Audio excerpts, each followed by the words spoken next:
All right, let's talk about the Colorado Buffs and the future of this program. Obviously, Shadur Sanders and Travis Hunter, if they're going to the National Football League, they're going to have tremendous careers. Both are phenomenal players. Hopefully, I would be shocked if he didn't. Travis Hunter wins the Heisman Trophy, but the future has become clearly in focus now for Colorado, and they are about to make another massive move on top of some great recruiting moves they made recently. A lot of energy with the Buffs right now. I'm Nick, and this is Saturday Morning Inspection.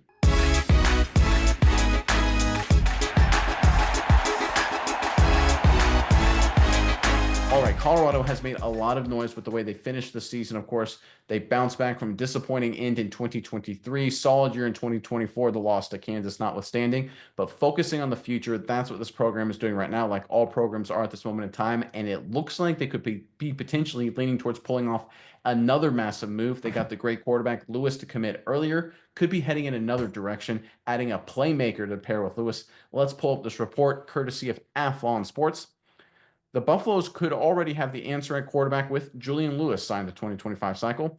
The five-star is rated as the number 3 player at the position in his class per Rivals, but replacing Travis Hunter, the team's leading receiver this season, is another challenge. And Alabama transfer Caleb Odom could provide a solution. According to On3, Odom will visit the Buffaloes this weekend after entering the portal on Monday. Odom, 6'5", 227 pounds, originally signed with the Tide as a five-star tight end in the class of 2024 before transitioning to receiver in the spring. Colorado may have more pull with Odom considering the connection with Lewis dating back to their time together at Carrollton High School. It's in Georgia. The pair played together in 2023 and finished 11-2 while reaching Georgia's 7A quarterfinals. Look, we've seen just this new era, whether it's in college or pro football. Quarterbacks, receivers, playmakers, they play together at one level. They want to play together at the next. Colorado recognizes this, and I think they probably work with Julian Lewis, got his opinion on it as well. And I wouldn't be surprised if they pull off this massive transfer move. In fact, I expect it to happen. Miles, I'm curious what your thoughts are on this. But first, Colorado fans, in the comment section below, obviously going into the offseason, big question marks about what you're going to do at wide receiver DB with Hunter going to the NFL and, of course, quarterback. But what's another position you think Colorado should focus on to really improve for the 2025 season? Obviously, quarterback, receiver, DB, big question marks replacing those legends. But what's another position you think the Buffs really need to attack this offseason? Let us know in the comment section. But Miles, what are your thoughts on this latest news involving this potential wide receiver transfer for the Colorado Buffs? Yeah, like I think this is a really interesting move for the Buffs. And I think it's something that's almost like the inverse of what we've seen a lot lately in this college football recruiting cycle. Remember, Michigan went out getting the teammate of their now five-star quarterback commit, but they got the receiver first, admittedly like the lower ranked guy to lure in the quarterback to come back to, throw to his target. It's something we've seen quite a lot lately. And with Colorado, we've also kind of seen that as well with the transfer from Jackson State here. Travis Hunter follows Shadur Sanders to Colorado.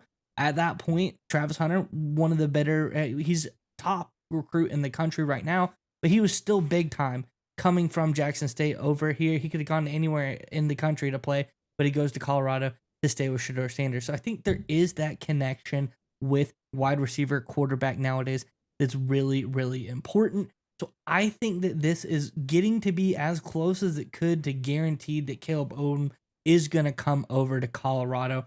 I really think that that connection with his former quarterback, Julian Lewis, is going to be a big, big difference maker, especially since Odom really didn't do a ton at Alabama this season. I think we've seen this also with Texas A&M. They're getting another five-star guy who from Texas Tech who potentially, that guy's going to transfer to a different school because there's these talented guys that come and sit at these big teams.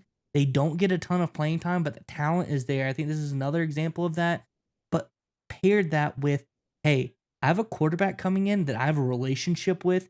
We're going to get a fresh start together. And I have the easiest time in the world of building. I have more rapport with him than anybody else. I'm probably going to be his top target. I think this is a match made in heaven for Colorado, having Odom come into the transfer portal potentially and then come over to Colorado. At this point, I think it really just makes too much sense for him to come here. And I think this is going to be very strong for Colorado because, like you said, Odom, he's no Travis Hunter, but he is a very, very talented receiver, a big body guy. He's a little bit different in Travis Hunter. Travis Hunter, a little bit on the smaller side. Odom at that 6'5", 227 pounds. He's going to be a very impressive, tight end turn receiver type of guy. So I think this could be big for Colorado to fill those holes on their roster coming into next season. If you listen to all the head coaches and athletic directors, assistant coaches, and a lot of talking heads, you get this feeling that sometimes football, whether collegiate or professional, is complicated, right? All these X's and O's and concept strategies, coverages, zone, blitzes, play action, bootlegs, right? All this crazy stuff, route combinations. You think it's some sort of complicated system. And a lot of times it is. But sometimes this game is very, very simple, right? Sometimes it's, hey, can you block better? Can you tackle better? And sometimes when it comes to the passing game, hey, do your quarterback and your receiver, do they work well together? Do they know each other? Do they have a good relationship? We saw this, of course, with Sanders and Travis Hunter. We've seen this in the National Football League with Joe Burrow and Jamar Chase. And yet, for some bizarre reason, 99% of the head coaches at the Division One AA and frankly other levels as well don't follow the strategy, or if they do it, it's sort of lucky that they do, right? It's not intentional. Colorado was deliberate with it. Now, look, I understand Shadur transferring with Travis with Coach Prime up to Colorado. That made sense. But here we go. Coach Prime and his staff are following the same strategy. Once again, they understand it because it logically makes sense with anyone with half a brain cell. Yet for the rest of the college football world, they don't get it. They keep saying, well, I'd rather just recruit a receiver I like as a coach, a talent evaluator from Nevada, and let's get a quarterback that I like from Florida, and let's throw them together and see if it works. And look, sometimes it does. But how about you get two talented players that play together at big time high school football? The odds of success are much higher. It's a simple strategy. It's a smart strategy. It's a great strategy. No one is using it the way they should in college football, except for Colorado, except for Coach Prime. This is yet another example of why Deion Sanders is a phenomenal head coach. He's obviously great in a number of ways, but one thing he's so underrated at is his ability with his strategy to keep things simple. Just focus on the simple things. Quarterback, receiver, great relationship, get them on the same team, play together in high school, go forth and prosper. It's simple, it's effective, it'll work for Colorado. I expect them to pull off this transfer move, and I expect big dividends on the Buffs offense in the future because of it.